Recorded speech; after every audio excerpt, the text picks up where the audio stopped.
Welcome back for our video on the original E-6B. I have two things here on the screen. Some of you are probably saying, what do those things have to do with each other? Others probably know that they're both slide rules. So we have a circular slide rule, we have a linear slide rule. But the point you might have missed is these two things are similar because they were both manufactured by the same company, Keuffel and Esser in New York.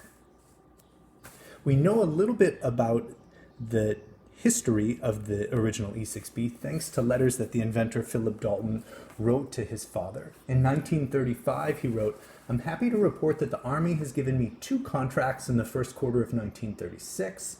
And what is more encouraging, Keuffel and Esser Co. are giving me cooperation in the development of a new device that I'm sure will be a very fine thing."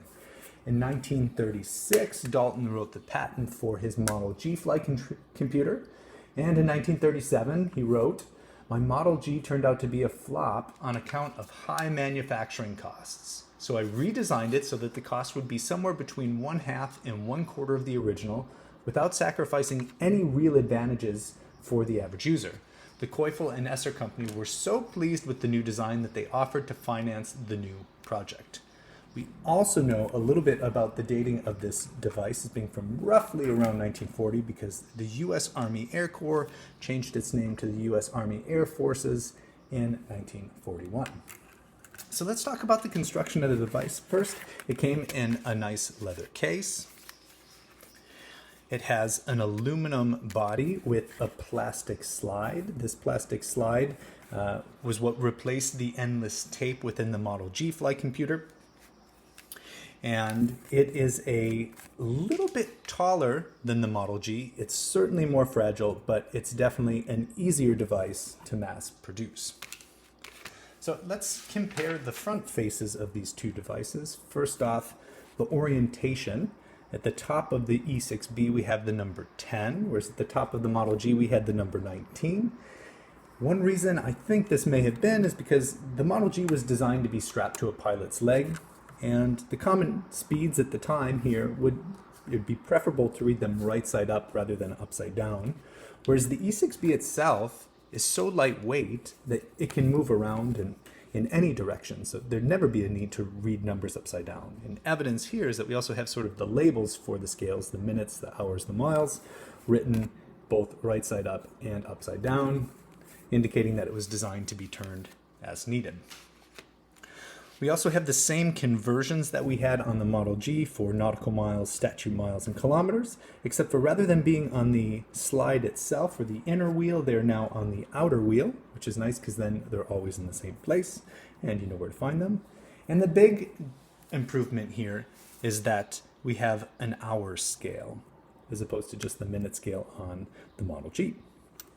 So with that, we could do a problem that might look something like this. Given a ground speed of 162 knots and an endurance of 7 hours and 20 minutes, find the maximum range that we can fly. So to set that up, we take our index and we put it on our ground speed of 162, which is right over here. Again, we use these little tabs to set our number. These markings are by 2. And from there, we find our endurance, 7 hours and 20 minutes, so 7 hours on the hour scale. And then these marks are for 10 minutes each, so 10, 20, and move to the outer scale to find our range, which is just shy of 1,190 kilometers. So that's how we would use the hour scale. All right, moving on to the wind side. So again, we have a plastic slide now. Same red paint as the Model G.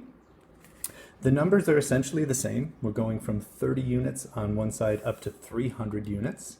And then we flip to the back side and have 230 units up to 400 units and a slightly larger square grid. A lot of times if you have one of these old devices and you take the slide out, you might find some notes or some writings from the pilot who originally carried the device, such as a formula or other things. So it's often worth opening it up and taking a look to see if there's anything interesting inside. So what we'll do today is we will do a wind problem, and we'll do it using the original method proposed by Philip Dalton, which is not the same way that we do wind correction angles today. So here's our problem. Given a wind of 0.45 at 40 knots, so let's go ahead and put that in first. I set the wind direction up at the top, so I have 0.45. And now what I'll do is I will make a mark moving downwards that represents a velocity vector of 40 knots. So I'll make this easy on myself by putting 140 under the grommet, putting a dot here on 100. So I know that that's 40 units, and then I can put in a line to help us see it a little bit better. And I'll put in an arrow so that we remember what direction that came from. All right, so we've got our wind. Now what we have to do is set our true course. Our true course that we want to fly is 0.85. So I just roll this on up to the true index, 0.85. And then I set the grommet, the center portion, to our true airspeed, which is 160. So I set that on 160. And what I'm reading here is not a wind correction angle. Since I've drawn the wind down from the grommet, what I'm reading is a drift angle.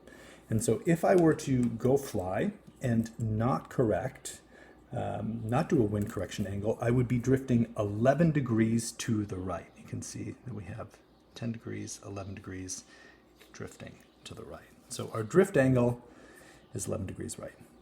Dalton would tell us to find that angle first and then try to find the place at which we could turn to the left by a certain amount and have that difference be the same as the drift angle.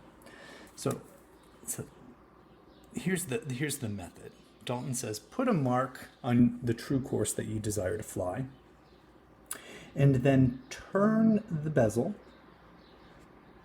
in such a way that the difference between the true index and your true course is equal to the drift angle that's shown on the device. So here I've turned 10 degrees to the left. The difference between 0.85, my true course, and my true index, 0.75, is 10 degrees. And my drift angle down here is indicated as 9 degrees. So those two numbers are not the same, and so I haven't found my wind correction angle yet. Dalton would have us go back and forth until these things are the same, and that happens approximately right here on a heading of 0.76. The difference between our true course and our true index is 9 degrees, and our drift angle is 9 degrees. So our wind correction angle in this case would be 9 degrees to the left. And if we wanted to go fly and fly a true course of 0.85, we would do that on a heading of 0.76.